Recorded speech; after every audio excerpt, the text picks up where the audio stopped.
Absolutely. And what we have today is an all or nothing approach. It is seen in politics, it is seen in religion, it is seen in the public discourse. So what do you do with the things that he was right about? It's the same as Zachariah Sitchin, right? They're not going to support you if you're in the middle. They're only going to support you if you're extreme right and extreme left, because that promotes the divide between us. They want us to be polarizing, because if you're a Republican, that means you're a racist. That means you don't believe in women's rights. So if Enki is Anu's son, and Enki is the father of Adapa. Now, Adapa is actually the race of beings, right? So Adapa, Adama, Adam is the same thing. Because I've done DMT. I love mushrooms. I've dove and all that. So I've seen a lot of crazy stuff that connects. And then it burns more fat. This is why people that do a lot of cardio look very soft, placid, and loose. When you do weight training, yeah, this is the truth. If you are new to this podcast, please don't forget to like, subscribe, and to share, because that helps us to be recommended in the algorithms. If you would like to support this podcast, please check out our merch store on Amazon with the brand Todd and Me. We've got some cool t-shirts, tank tops, hoodies, and sweaters. Link will be in the description of this podcast. And if you're now starting a spiritual journey, you would like to start a spiritual journey, or you're currently on a spiritual journey and you would like some help removing some fears and traumas, please hit me up on my Instagram at Adriano_246, and it will help you to get some magic mushrooms. Enjoy the show and stay tuned, because we have some more great content coming soon. Hello friends, and welcome back to the Conscious Man 7 podcast. I am your host Todd Cave, and on this episode I was a first time guest on the Outside Minds podcast hosted by Steelo Free and Dot420, and we talked about our ancient hidden history, the Untold Mesopotamian creation story, and we also delved into how modern day Christianity was created, and also religion.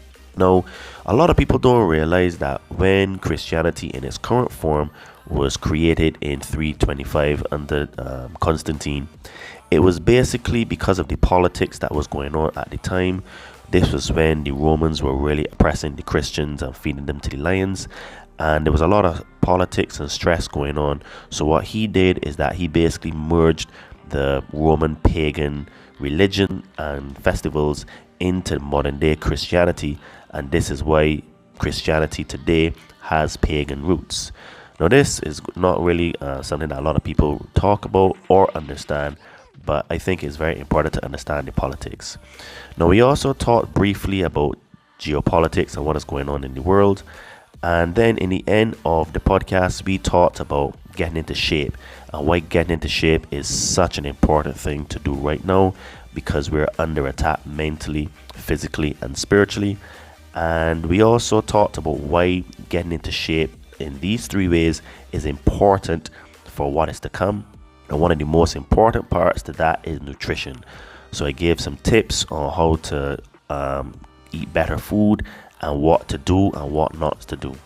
With the revelation of all of the drones, the plasmas, and unidentified flying objects, this is happening exactly how I said it would happen about 6 months ago, that they would be seeding our consciousness about extraterrestrials. And because we talk about the Anunnaki on this channel, I think it's quite interesting that I actually call this right. And what is really happening is that they're either going to be a fake alien invasion, a real alien invasion, or a combination of both. And what that is going to do is that is going to usher in the revelation of these Anuna gods, who are the gods that all of mainstream religions worship on this planet. So we need to prepare ourselves and get into shape so that we're strong mentally, physically, and spiritually. Now, when this podcast is going to air, we will be a few days before Christmas. So I would like to wish all of my listeners and followers a very Merry Christmas and a very prosperous 2025. When truth is blurred by lies and misinformation, perception becomes reality. What will you perceive your reality to be? Liberate your fears and walk with me. Sit down and meditate. Connect with your soul.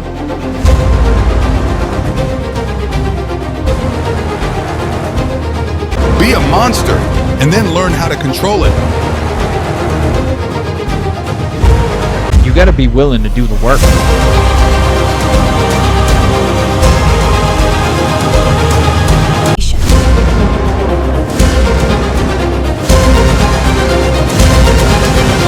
So it really goes really deep in terms of words and etymology and what they mean. So this is why like it is really hard to really crack the matrix, because there's so many levels and layers to it, you know?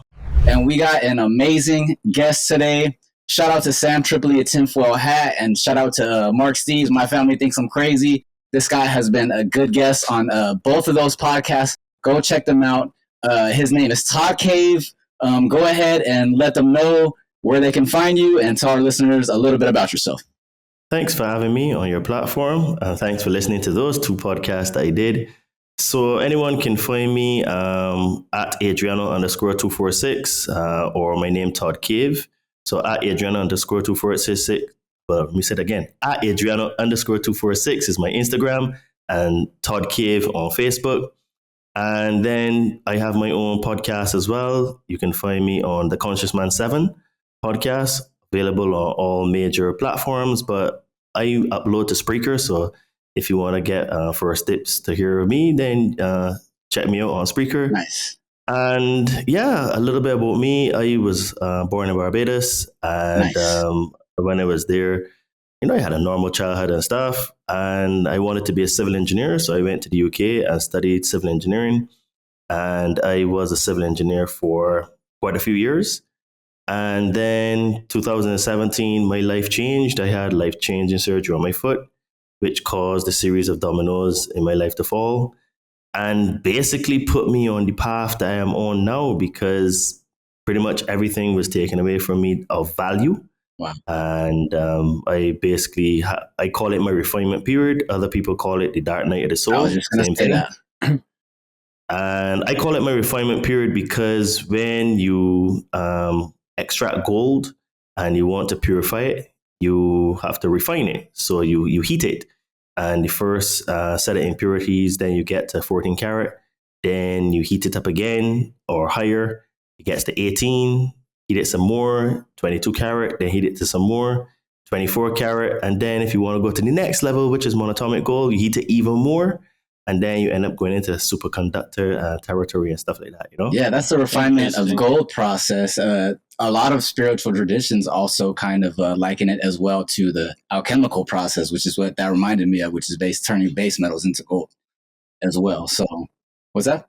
But but this is why I call it my refinement period, because I've been refined to the point, you know, where like I ended up talking about these things, because I remember when it was first coming into all of these things, like I was just trying to find out, well, what's the purpose? Like, why am I finding all this information? Why am I able to retain all this information and stuff? And do you feel, you know, it was because I was listening to on your podcast, and there was a book by Zachariah Sitchin that I think your dad said you gave to you, and you ended up reading it 9 years later.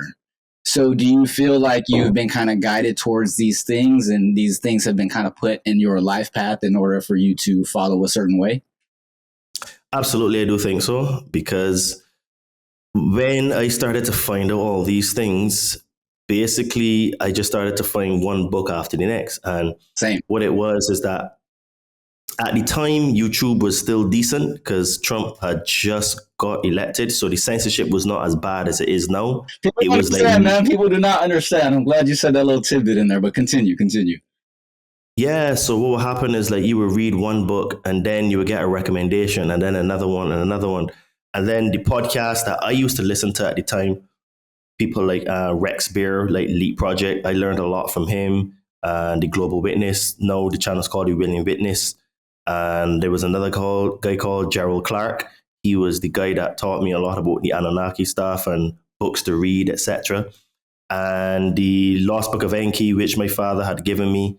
This was one of the books that kept coming up all the time in all of these shows to say, well, at least start there, because I mean, the thing is, right, is that people like to give Zachariah Sitchin a bad name and say that he was a shill, he was a Freemason, this and that and third. And what I say is that, look, Zachariah Sitchin may have been a Freemason, and he may have had some checkered past. But what I would say is that the information that he put out, when you look at it from a high level, it causes you to question things. And I think that's the key to this whole thing, because I find that a lot of people that are in this space, they get hooked on the thing of trying to have the absolute truth. Uh-huh. And the thing is, this genre of information, we will never know 100% because we were not there. Mm-hmm. We will not have 100% confirmation that everything we say is true. We will not have all the records because things like provenance cannot be verified. So Just what we have real quick too about the Freemason thing. A lot of people think Freemason equals automatically bad. Yeah. And as far as I know, some of the knowledge and some of the stuff that they research and the symbolism they go by, that's the stuff that I find myself researching into when I'm looking for truths and stuff. So you got to be careful. I tell people they got to be careful with just equating Freemasonry to just something that's bad, because even though there's Freemasons that may be, responsible for some crazy things, you know what I mean? That doesn't automatically mean that, you have to shut out whatever information that can come from studying those kind of things. But yeah, continue. Absolutely. And what we have today is an all or nothing approach. It is seen in politics. It is seen in religion. It is seen in the public discourse. And what we have is, if someone, let's take a character that also helped me to understand the world we live in, Alex Jones. Mm-hmm. Mm-hmm. Now, Alex Jones got, I would say, about 96% of the things correct, right? Yep.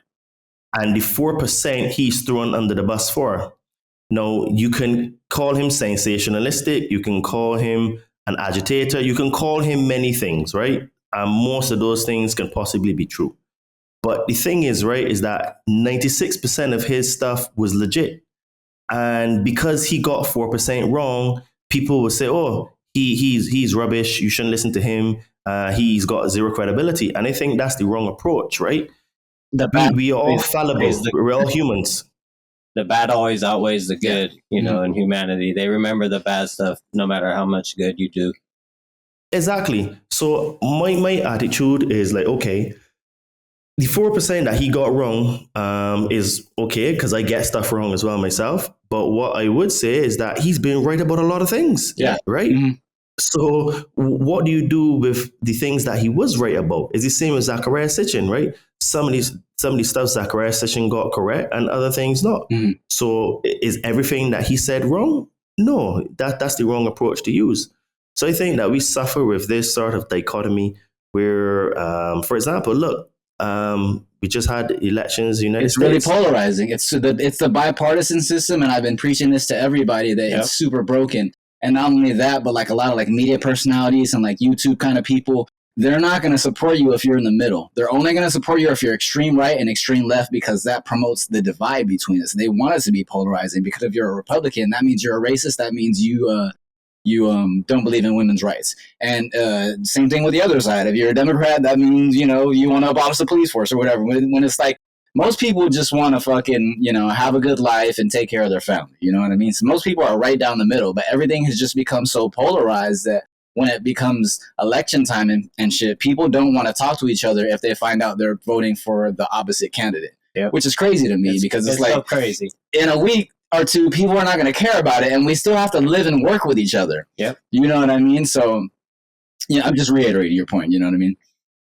Dude, it's insane, right? It is insane. And the thing is, right, is like, there's some things that Donald Trump says that make sense and other things that don't make sense, right? Sure, exactly. So I don't understand why we're not able to say, okay, well, I agree with that thing. And this is actually my approach now when it comes to politicians and leaders.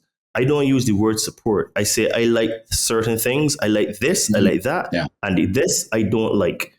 Because when you support, it means that you're on board with everything. Yeah. That's what the word really means, right? In this context. So I think we are using the wrong words as well in our vocabulary. So does he say some things that make sense? Yeah, words are powerful. But yeah, he says some things that make sense. I mean, like, for example, people talk about, oh, well, he's xenophobic. But it's the thing, right? Like, the man has a point. And the reason why I'm going to say this is because I used to live in England, and we have the exact same problems, right? If you let in massive amounts of people into your country illegally, right, or even legally, you just have in our case in Europe, most of the time it was just legal immigration through asylum and stuff like that. And when you have loads and loads of people coming in, there's no time for assimilation, right? Yeah. So what we have in Europe is an Islamic Muslim problem, right? Y'all don't have that problem. Y'all have other types of problems, but it's basically the same thing. Yeah. And you have wave after wave after wave. Let's put it this way. According to statistics, Sweden, which is a European Western country, by 2050, 30% of its population will be Muslim. Wow. 30%. That's great. Right? We could honestly, right. I 100% agree with everything you're saying. We can go down, we can talk hours about this, but let's swerve away from that because we don't want to get too political on this episode. But that's not to say that we don't agree or whatever. But let's swerve back to your life story, because I know you said you kind of had like the dark night of the soul, or a period of your life that kind of turned you back to your spiritual path and some of the books you're reading. Can you tell us about some of the books that you read and some of the ones that kind of more influence the research you're doing now and the work you're doing now? Yeah, sure. So one of the books that I read many books, but one of the books that I first started with was the Lost Book of Enki. And then I started to read the Nag Hammadi. I read things like Pista Sophia. Then there were other books like the Kabbalion, the Hermetica, the Corpus Hermeticum. Then there were other books like The Richest Man in Babylon, because that showed me that money is basically an energy. I read books like the Life and Teaching of the Masters of the Far East. Now that is a fantastic book that most people that are into this genre of information have never read. Can you say that again? The Life and Teaching of the Masters of the Far East. It's a very, very, very long book. If you do audiobook, it's like 24 hours. I'll do that while I work, because I like listening to podcasts. Yeah, I'm reading Autobiography of a Yogi right now, but a few of those books I resonated with. I read the Kabbalion. It's pretty good. I haven't got to the Corpus Hermeticum, I think it's called. I haven't gotten to that. Yeah. But yeah, I remember you talking about what's the Zachariah Sitchin book? It's called, I read The 12th Planet from him. I also read the Lost Book of Enki. The Lost Book of Enki was the first book. Okay. I like that book because in that book, he shows the parallels with the stories in the Sumerian tablets, with the stories in the Bible. Let's talk about that. Can you briefly explain to us about how those parallels to like the creation myths and stuff like that, and how that actually influences like Christianity today, and how some of the Anunnaki or the fallen angels, so to speak, influence the consciousness and the reality of the world we live in today? First, real quick, before you do that, are you a simulation theory guy? I lean towards it. Okay. But what I would say is that no one actually knows for sure, right? Yeah, absolutely, absolutely.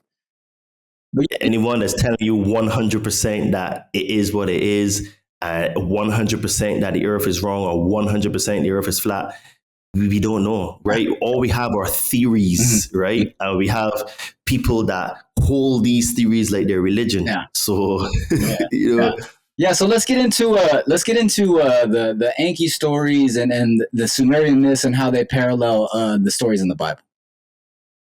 Well, sure. So you have in the Sumerian tablets, you have the creation story. And the creation story basically comes out to the 7 tablets of creation, which are the Babylonian epics and the Babylonian myths. And these are a combination of actually texts as well. And it talks about how basically these Anuna gods, they created man.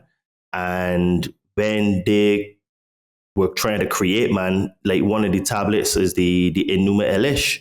And in the Enuma Elish, it talks about how they basically created man in a laboratory. And when they were trying to create man, they did a lot of experiments where they mixed animal, human chimeras, plant, human chimeras, animal, plant chimeras. It was a lot of experiments. And basically what happened is that to get the experiment to hold, they used clay jars. So this is where the story of God breathing life into clay. Well, the original story is that they were using clay jars. Basically, it sounds like test tubes. And they mixed their DNA with the existing hominid species that was on Earth because... Wow. This is heavy stuff. We're following. Yeah. Keep going. Because the thing is, right, is that what we have is a narrative that we evolved from monkeys is actually a half-truth.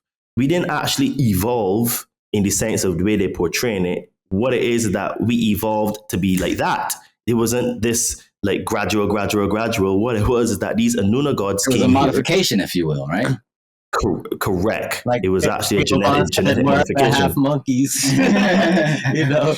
if they're staying. But yeah, because in the same Sumerian tablets, what happened is that when the Anuna gods came here, they brought their worker class beings called the Igigi or the Igigi, depends on how you want to pronounce it. And the way the Anuna gods are, you can look at them as like the heads of state, the royal family, the politicians, is the upper class of these people. And when they came here looking for resources. And the Igigi, who were the working class, the blue collar crowd from their planet, they were doing the hard work. But what happened is that after a long time, they got tired of doing all the work and they said, like, hey, we didn't come here to be slaves, we came here to help out, but we didn't sign up for this. Mm-hmm. So they actually they rebelled and they formed a mutiny and they were going to go to war with the Anunnaki. They dung their tools, they burned them, and they were surrounding Enlil's fortress. And what happened is that basically the Anuna gods got a little bit nervous, and Enki, who was Enlil's brother, he said, look, I've got a solution here. There's an existing hominid species on Earth, and we can fashion a being to do the hard work. No, they didn't use the word slaves or anything. Just said we can fashion a being to take the labor from the Igigi, right? So what they did is they basically kind of like AI. But yeah, what they did is that they took the existing hominid species, they injected their DNA with some tweaks, okay, and then they created us. Now, in the Enuma Elish, it says that they actually did incantation, and what they did is they sacrificed one of their own gods, who was a Igigi called Ilawela.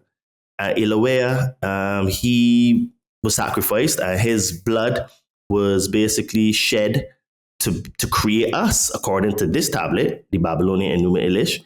They did an incantation, and they transferred the spirit from his body to the Frankenstein that it was, right? And that's what it was.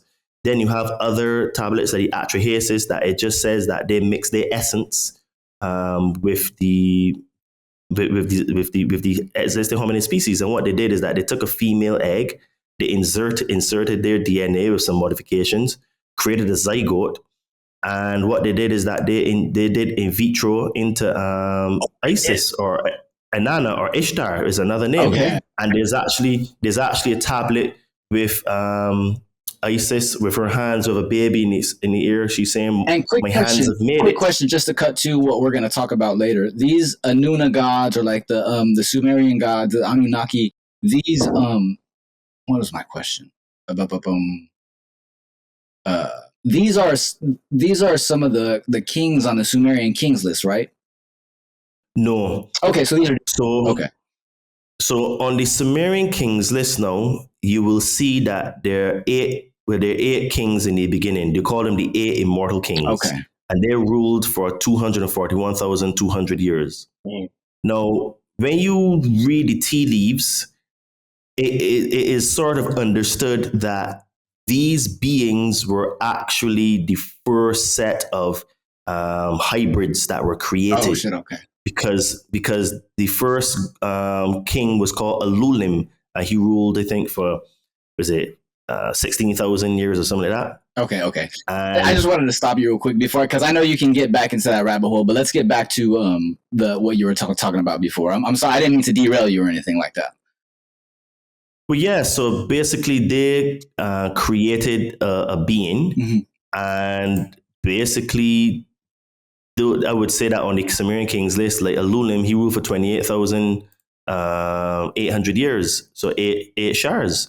And the reason why I say that he's probably a hybrid is that there is a tablet called the myth of Adapa.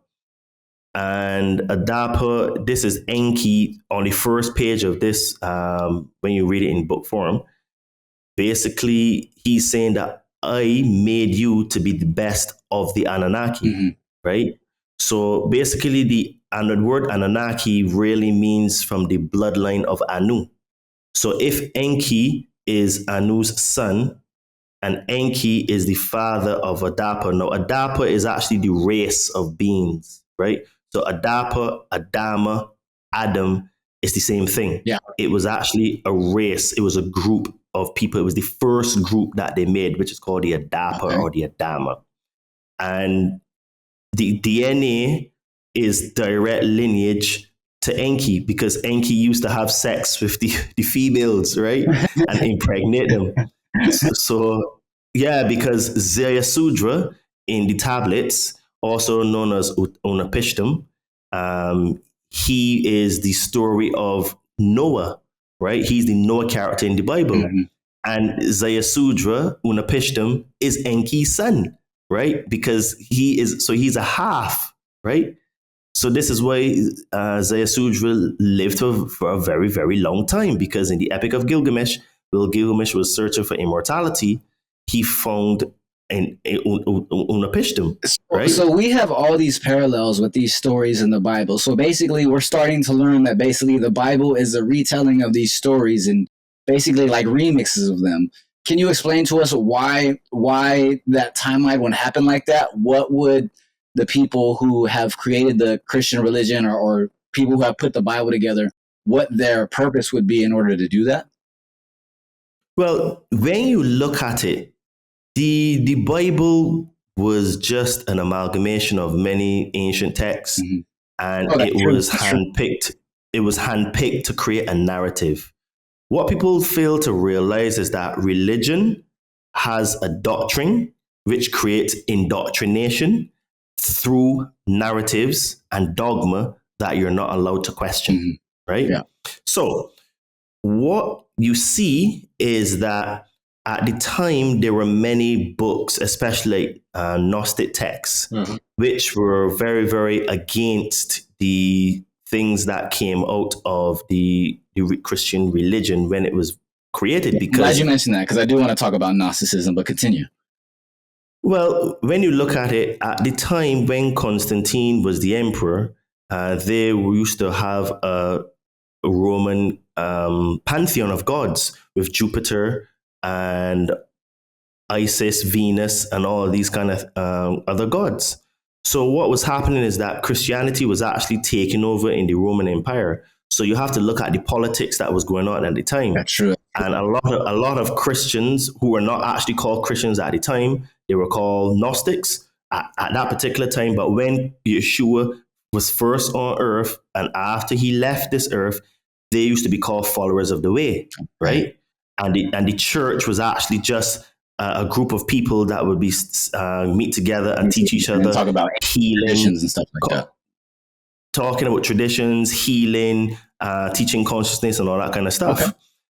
And then later on, those people became the Gnostics. Nice. So what was happening is that those people were being fed to the lions by Constantine and the Romans because they didn't want to convert. So if you have a massive percentage of your population converting to a religion, then the politics would determine, well, look, you need to infiltrate that religion, or you need to align in some form or fashion with that religion in order to keep the empire going, right?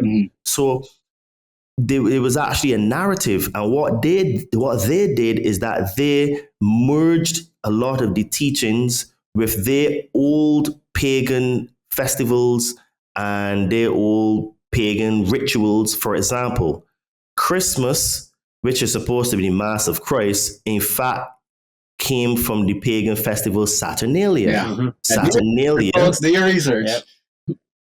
Saturnalia was a festival where you would go there, do massive drinking, eating, orgies, killing, stealing. It was just a festival for just going all in and pure debauchery, right? That is the original roots of Christmas, right? They invert everything. Yeah. Absolutely. And what they did is that even the whole thing for Easter and that stuff, this is actually veneration of Isis, Ishtar, Inanna, the same character, right? So what they did is that they put in a lot of their pagan rituals and ways, just like even worshiping on Sunday, because they used to worship the sun god. But the thing is that it was not the sun as people understand it, because it is actually solar cult worship, which is the worship of the black sun, and the black sun being Saturn. Saturn being also referred to in the Bible as Remfran, which is in Acts 7:43. Right? Look it up. Look it up.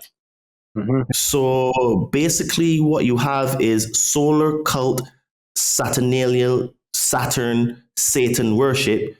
And I would say that this god who is taking that moniker is really Marduk, which is actually Enki's son. Yeah, and it just gets recycled through different frameworks. That's all that happens. Yes. It just gets remixed, right? Yes, it just gets remixed. And Marduk, Amun-Ra, Remfran, Moloch, Baal, he's the one that's actually controlling Earth now. And he loves child sacrifice, and he loves sex slavery, and he loves all of these kind of things, right? So let's bring it back to Gnosticism, because I want to talk about real quick. Have you researched the Yuga cycles at all? I've done a little bit of research on them, and I think they're 4 Yuga cycles, and it kind of goes into tune with the Golden Age, Silver Age, Bronze Age, and then the Iron Age where we are now, which would be like the Kali Yuga. But even then, in those, there's like half Yugas, which are like transition points as well. Yeah, the reason I bring that up is because when I was checking out the Sumerian Kings list, the numbers of the years I was seeing on the Sumerian King list was directly correlating with some of the years that they say are in some of the Yuga cycle, which is like basically 432. 432,000, 434, 4,360,000, but basically 432. Some of the other numbers like 28,800, which is like 288 hertz. So basically, these are like 432 hertz, 288 hertz, 360 hertz. These hertz, which are healing frequencies, are corresponding to the timelines that are on the Sumerian Kings list, as well as the Hindu Yuga cycles. So I was wondering if you were, whenever you looked up the Yuga cycles, if you ever made that connection between those numbers and what you thought about it.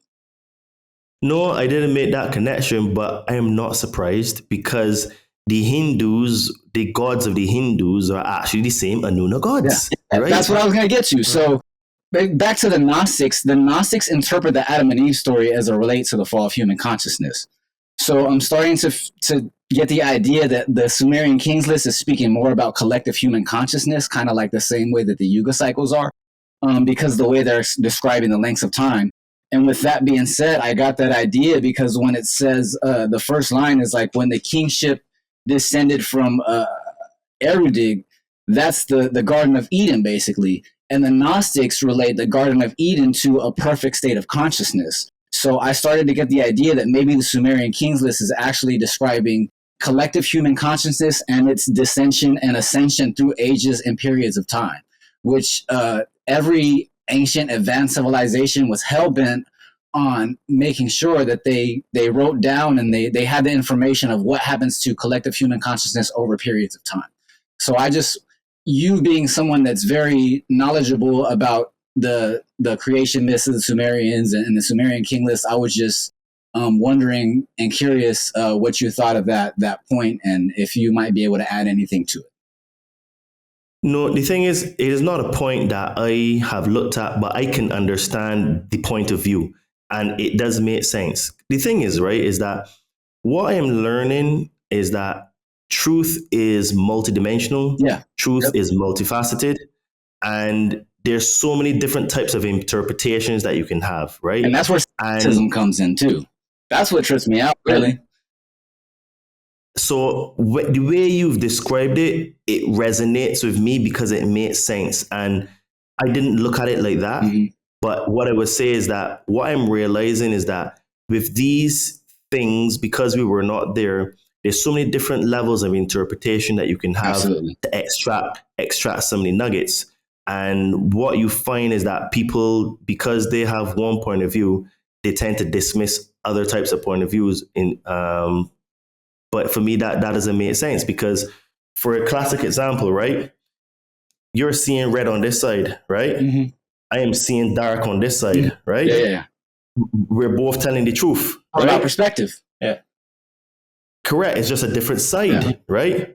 But it is the same item we're talking about, right? Yeah. Well, I like you because you study all these different ancient religions and texts, and instead of trying to pick apart the differences between them, you're looking at the parallels. You know what I mean? Yes. And that's what makes truth ring true for me, because the other reason was that when I'm looking at the number 288,000, I'm also thinking that not only are all these numbers divisible by 3, 6, and 9, which are the Tesla numbers, but also half of 288 is 144. And in the Bible, you get the 144,000, which is basically, all the people that are going to be able to make it into heaven. And not only that, but when you look into the long count of the Mayan Aztec calendar, the long count is like 144,000 days or something like that. You know what I mean? And it's interesting to note that the first Mayan calendar popped up around 3100 or 3200 BC, which is when I think the first Sumerian tablets popped up as well. You know what I'm saying?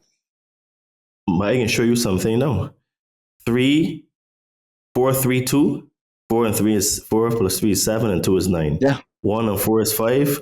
5 plus 4 is 9. Yeah. 9 is actually the number of the Father, right? Yeah. Which is actually the infinite, the immutable, the ineffable, right? And my take on it is that the 144,000 is allegory for us going into our God self. We becoming the God man, because this is the thing that people don't really get.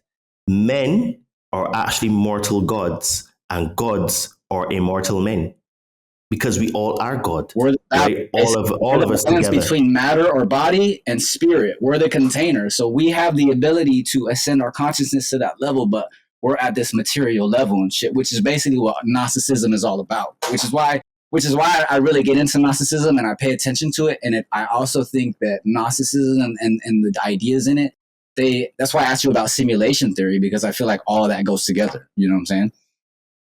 Absolutely. And the thing about it is that these sacred geometry is really what creates the universe. I was going to ask what's your take on psychedelics and sacred geometry, because I've done DMT. I love mushrooms. You know, I've dove in all that. So I've seen a lot of crazy stuff that connects, and yeah, it's interesting. Well, psychedelics is something that I have used extensively in the last 5 years, and has really, really helped me to be the person that I am now, where I've had a lot of insight. I had downloads. I've connected with my higher self and to source. And basically what I am doing now is because I've been guided to, right? Because you asked me if I felt like I was guided before, and the answer is yes, because honestly, I could never do this on my own. Mm-hmm. I was shown and led, and many, many times where, like, honestly, I gave up doing podcasts and stuff, you know, right? I had a similar story. And then something caused you to go back to it, right? Yeah, I had given up, right? Mm-hmm. And basically this year, someone just hit me up and asked me to come on their show, and nice. that started again. And it was at the right time in my life where I was just like, you know, I was still searching for answers, and you know what I mean, not feeling like I'm actually really contributing and helping in this work, right? Because, you know, we all get a little bit despondent with things in our life, and that basically started the process for me having my own show. Yeah. And that led to me being on your show tonight. Yeah, you know? Yeah. By the way, We did a lot to make this happen. Todd has to go to work. I'm taking a 5-hour lunch break. Are you over in England still, dude? I don't know. No, I'm in Mexico. It's 5:30 p.m. for us. What time is it for you, dude? 8:30. Oh, shit. Okay. Thank you. Thank you for sacrificing to be on the show. Yeah. Yes. Late. Yeah, man.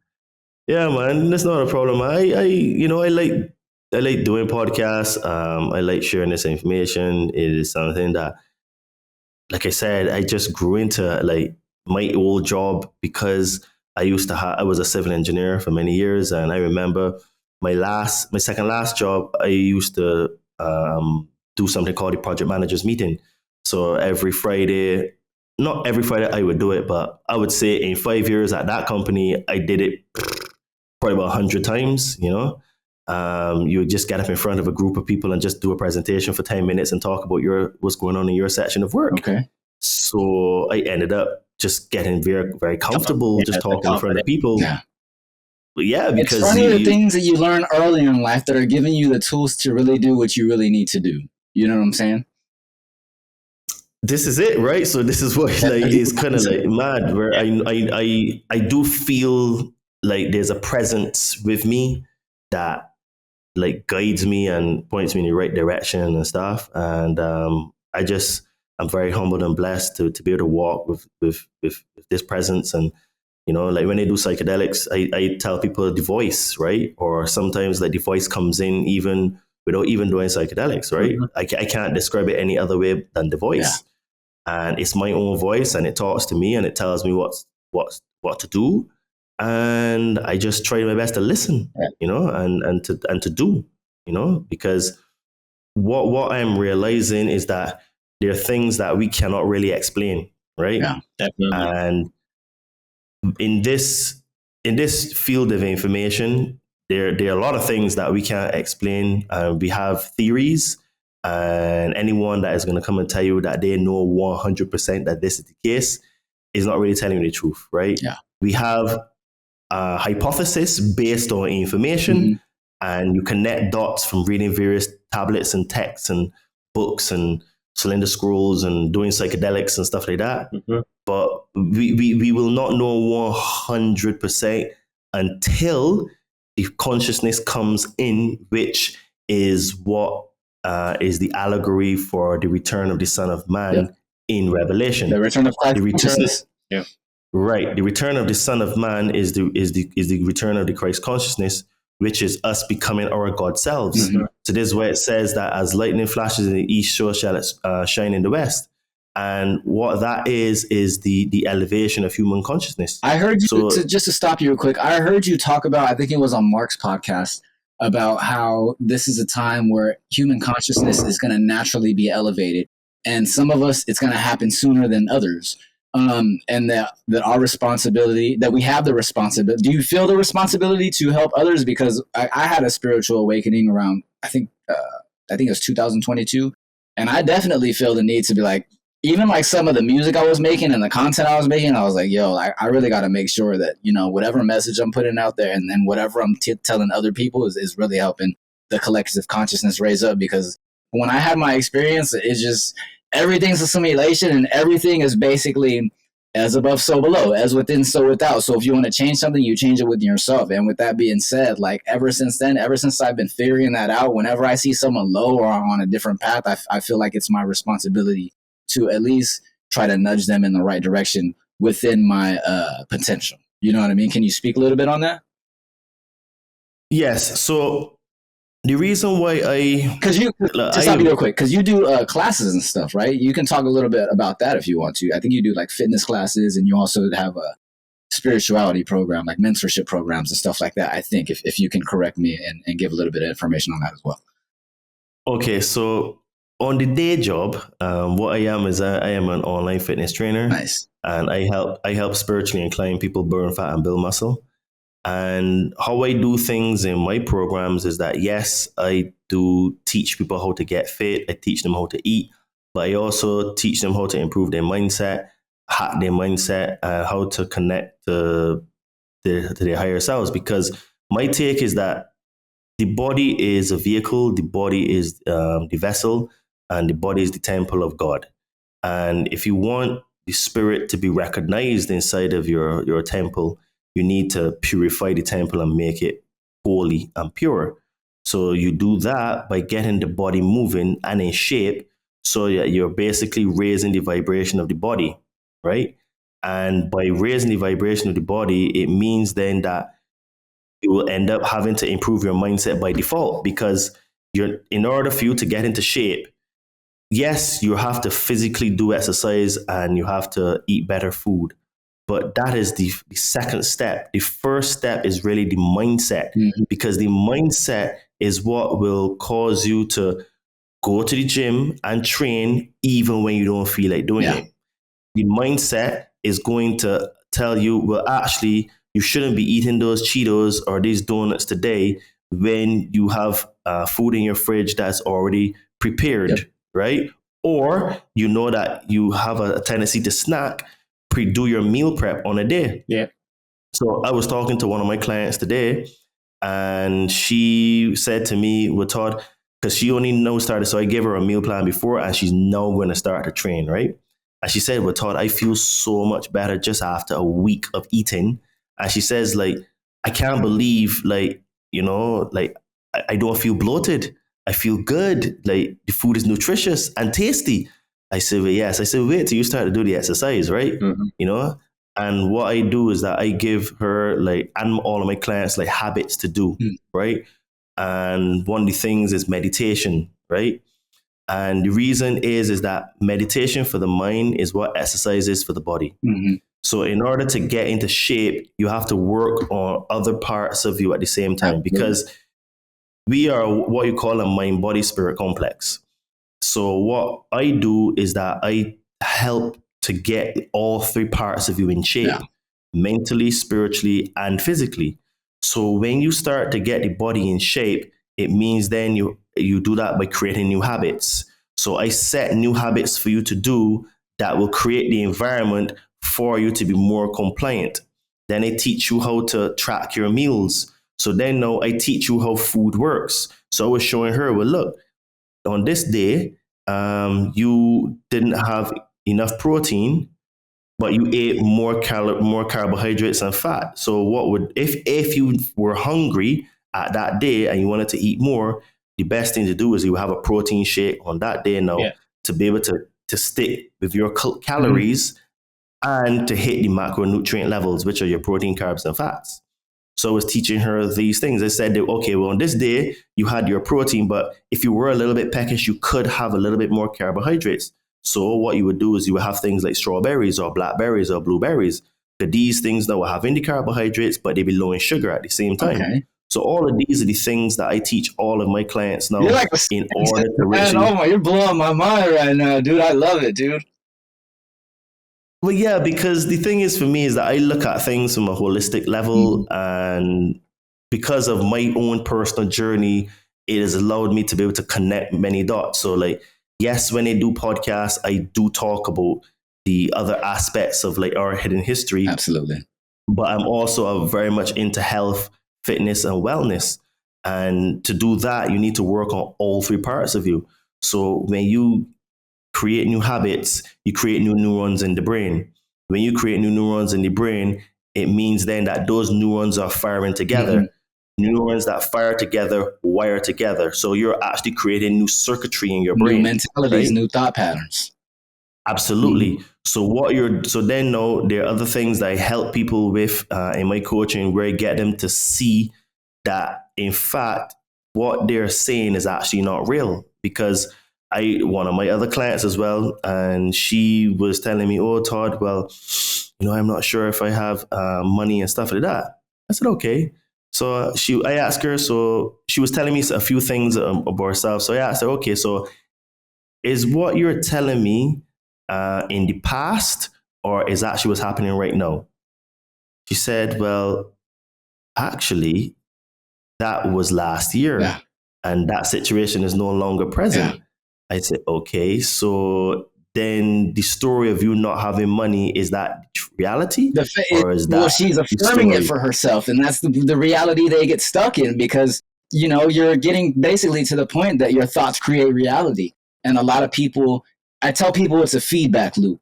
your thoughts are actually creating the reality that is experiencing around you, but it's happening so fast that people are thinking that their thoughts are a reaction of the reality that's happening to them. So that's how they're living their life. They're living their life as my experiences are happening to me and I'm reacting to them, as opposed to let me react and be like most manifest scientists say, be in a state of gratitude and, feel the gratitude of already having it or already doing it. You know what I'm saying? So I love that you're biohacking people's mentality. Not only that, because you're a fitness guy. So like you said, you're not only working on the body aspect of it, but you're working on the mental and physical and spiritual aspect of it, which is very fascinating to me because it reminds me basically of the practice of yoga, basically. Because basically when you're doing yoga, you're not only stretching out your body, but you're also releasing emotions and you're trying to get in tune with, you're trying to get your chakras aligned and you're trying to get in tune with your higher self, basically.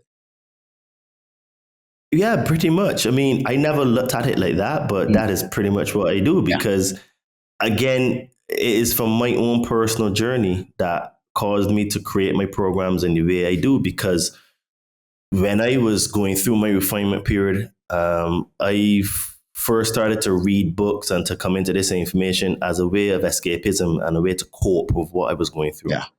And then after a while, what happened is that the physiotherapist gave me the okay to start back training again. So what happened is that I couldn't do the same type of exercising that I was doing before because of the surgery I had on my foot. Mm-hmm. So I started to research then more. I was like, okay, well, if I'm going to do this, I have to find a way to get back the physique I had. But I have to be tight on the nutrition. Plus I was getting a little bit older and I was like, okay, boom. So I started to research nutrition and understand how it works. And I tried all different types of things on my own body and eating this way and eating that way and stuff. And then what happened is that there was a guy in my gym that he showed me a way that he used to train. And he was like 50 something odd and he was in fantastic form. He looked like he was 30. I was like, like RFK. Something like that. Yeah, something like that, bro. Nice. So basically, part of his style of training, I have pulled into my program, right? Mm-hmm. And then because I tried that on myself and I was like, okay, this definitely works. And then I also found calisthenics, right, in 2019. And when I found calisthenics, I binged on it and I started to just do it. And then I was like, hold on a minute, I'm shedding a whole ton of fat here. Yeah. And I was like, okay, so maybe it was just me. So I beta tested it on one of my first clients. And he started to get really good results. Okay, like, okay, that's it. Nice. That's it. This is the all of my programs now. So I do a combination of weights and calisthenics. Okay. And it's called hybrid training. So you get the best of both worlds. You get to lift weights and get, muscle mass. Nice. And calisthenics gets you strong and ripped. Nice. Right? Nice. Cut the fat, right? So yeah, got to cut the fat because at the end of the day, like this is what I say all the time. Your goal when you're training should be to burn fat and to build muscle. It's not to be going out there and doing loads of cardio. Cardio doesn't work, right? It frustrates you. It's boring. And you're tired. And what it does is that over time, it plummets your metabolic system. Oh, wow. Because this is the thing that people don't understand about steady state cardio. Steady state cardio. Does it require that much energy? So your body's trying to hold on to that energy when you eat it and therefore it slows down your metabolism? No, it's from a different way. So what it is that because it is at one level, what happens is that your body starts to get accustomed to that. The human body requires a lot of change in terms of exercise and doing things in terms of your eating to be able to keep getting results. If not, you hit a plateau. So over time, what happens is that steady state cardio eventually releases cortisol in the body, which slows down the metabolism. Okay. And because it is steady state cardio, if you go on a treadmill and you sit there and you run for half an hour, you've burned zero fat. Wow. What you've done is you've burned calories. If it's giving you cortisol, it's not over time. So long term, yes. Okay. Because what it is that steady state cardio burns calories and not fat. And what it does is that it pulls the glycogen in the muscles. Glycogen is the fastest source of energy for the body, and that's stored in the muscles. So what ends up happening is that after half an hour at least, sometimes it's an hour, depending on how your intensity, so you've burned a whole heap of calories, which are then replaced by your next meal. And what you're doing is that you're not doing resistance training, which stretches and tears the muscle to make it stronger, fitter, and then it burns more fat. This is why people that do a lot of cardio look very soft, placid, and loose. When you do weight training, yeah, this is the truth. When you do weight training, you're retaining your muscle mass. And in fact, resistance training is much more important for people as they get older than when they're younger. Because what happens is that bone density starts to reduce, you get plasticity in the muscles, you lose strength, you lose muscle mass. So what happens is that when you do resistance training in the form of weights or calisthenics, you are causing the bone density to be protected, because exercise does that. I mean, weight training. Secondly, you're increasing your grip strength, which is associated with longevity in life. And then also what you're doing is that you're forcing the muscles to maintain firm. This is why people that do a lot of swimming tend to have a good physique, because they're using their entire body, and their muscles they may not have like maybe super well defined muscles like a person that lifts weights and stuff, but they have a good body firmness. And that's what you need to do. You need to retain the muscle mass. So when you get into your later years, it is actually much more important to do than when you're younger. But obviously, if you start young, you look young, for a long time. Yeah, dude, you're like a freaking muscle scientist, man. I got to tap in with you about that. I got a little routine. I got a little intermediate muscle building routine. Maybe I'll run by you and join your program or something like that. But let's do a U-turn. Let's get back to spirituality and consciousness and stuff like that. If you could give, let's say, someone who's maybe like, not even maybe like a white belt, but someone who's kind of like dipped their toes into like spirituality, hidden history, and kind of stuff like that, what would be 3 books you would give to them to check out? I don't know if I'll say my 3 first. I don't know if you checked any of these out. Well, some of them you have. I'd say The Kabbalion. I'd also say Ancient Secrets of the Flower of Life. And then I'd probably say, for the very, very beginners, 4 Agreements. I know you talked about that on a different podcast, but what books would you recommend, or what kind of information would you recommend to the people who want to get into like, Sumerian King's List or hidden history and kind of stuff like that? Okay, so The Ancient Secret of the Flower of Life by John Villon Melchizedek, no? Part 1 and 2, I read it. It took me about a year. Yeah, that book is fire. So, wow. So only 3 books? Yeah. Give us 3. Give us 3 beginners. Whew. Okay. Okay. For sure, The Lost Book of Enki. Okay, nice. And that will get you to see the parallels of the stories in the Bible. Mm-hmm. Then I would say the Kabbalion. That's a good one. And then I would say the Bhagavad Gita. Oh, that's gonna be my next. I just got that one, so yeah. I'm about to start it. We had another guest on a few episodes ago, which I had met from another one of Sam's podcast, Zero, because I was going to be on Zero one time, so I was listening to his podcast. But this guy, he met some of the Hare Krishnas, and he got into Hinduism and stuff, and he actually had a vision of Krishna. So he got on and he was telling us about how he was reading the Bhagavad Gita, and the cool thing about that is the reason why CERN has a Shiva Shakti statue outside of their collider or whatever is because the Hindus and the Vedas get into quantum mechanics and stuff like that, which is very, very interesting. So the fact that you mentioned that book is very, very interesting. What made you say that book in particular? Is there anything in particular? Yes, the story about attachments. Okay. So attachments are extremely powerful in this human form. And Krishna basically says that attachments are the single source of all suffering for humans. he was teaching his student Arjuna, and he said to Arjuna that you need to look at a piece of rock you need to look at a piece of gold the same as you look at a lump of rock. Wow. And he says that when you are able to do that, the same way that you can toss just a normal rock away, you need to be able to toss a piece of gold away. Wow. And he said that when you let go of attachments, you are able to get freedom from the entire system. Stop being materialistic. Yeah, letting go of the material world. All the spiritual traditions, they emphasize releasing the material world, releasing the need to identify with the material, releasing the need to identify with the body, releasing the need to identify with sex, which is why most, priests, monks that enter into a strict religious regimen will usually, be celibate.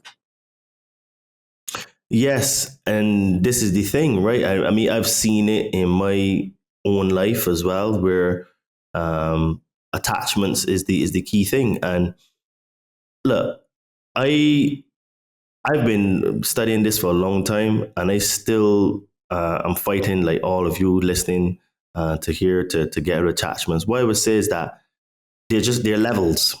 So what will happen is that even if you're a black belt, there are levels of black belts, right? Yeah.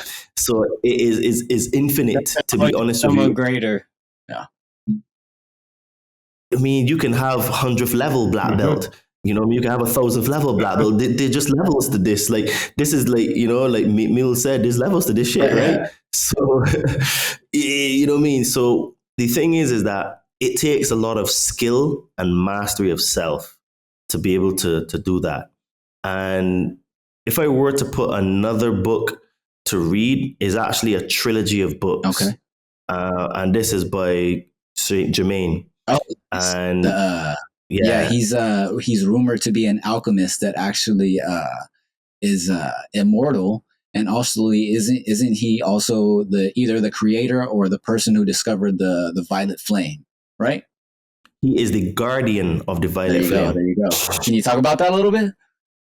Yeah, so those books were very, very profound for me. So the first book one should read is called Unveiled Mysteries.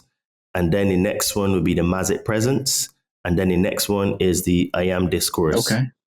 And what these books show is that basically the same thing. You need to get rid of the attachment. You need to even get rid of the attachment of happiness, where like you will be in a state of happiness, but you need to get rid of the attachment to it, because in reality, you create the happiness from within. Yeah. So you have different terms for the same thing. So some people call it the Kundalini, others call it Christ consciousness. Krishna calls it the Krishna consciousness. Okay. And the fact is that Krishna and Christ are actually the same thing. They're the same. It's the same idea. Presented through a different lens. It's the same consciousness, because in the Bhagavad Gita, Krishna says that he is the Godhead Supreme Personality, right? And for people that don't know, the original word was Christos, which was Greek. Christos was translated to Latin, which became Christ. And Christos, translated into Sanskrit, is Krishna. Yeah. And he actually literally talks about Krishna consciousness. Mm-hmm. So it's basically the same thing. The cool thing about Hinduism is that when you're getting the polytheistic deities and stuff like that, they explain it that these are basically splinters of God consciousness. And it's funny that, people who are Catholics or like monotheistic kind of point their finger and say that that's bad and you can't do that, when they have the same idea when it comes to saints. You basically have saints that are representing different ideas and virtues that are splinters of God, basically, whether it's, patience or protector of children or whatever. And that's the same idea as Hinduism, except they're not looked at as deities. They're looked at as saints or whatever. So I always thought that was interesting. You know what I mean? Dude, Hinduism is super fascinating. I would say that out of all of the religions we have on earth, Hinduism has the most keys in it for ascension and to upgrading spiritual consciousness, right? Yeah. Now, like with everything else, there's corruption, because when you understand the story of Hinduism, basically what happened is that there were in the Indus Valley, because it wasn't called India or Pakistan at the time, it was called the Indus Valley. There were a group of people called the Dravidians. The Dravidians were actually dark-skinned people, kinky hair, some straight hair, but they were dark people. And there were some actual black people there as well. Wow. And the Aryans came in from the north, and the Aryans came in through the Caucasus Mountains, that side. Caucasians. Well, yeah, basically the Caucasians, right? Yeah. And they came in through the north, and they pushed the Dravidians down south. And what happened is that the Aryans became the Brahmins, and the Brahmins are the ones that have the knowledge from God Brahma. Okay. And what happened is that they are the ones that created Hinduism, and in Hinduism there was a caste system that was created. So people think that racism has started only 500 years ago. No. Racism was created in our present understanding. Wow. Through Hinduism, Wow. through the caste system. Wow. Right? That's an interesting concept. That's an interesting concept. But dude, the Brahmins, if you look at it, are in Hinduism, are like the Brahmins are just Brahmins. You come from that line. Back in the nowadays, Aryans coming down from the mountains trying to push us dark people down. God damn it! No, I'm just kidding.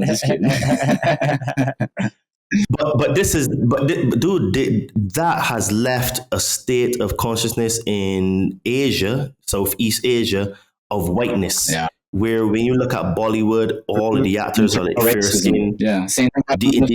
Dude, China, Japan, all that. Yeah.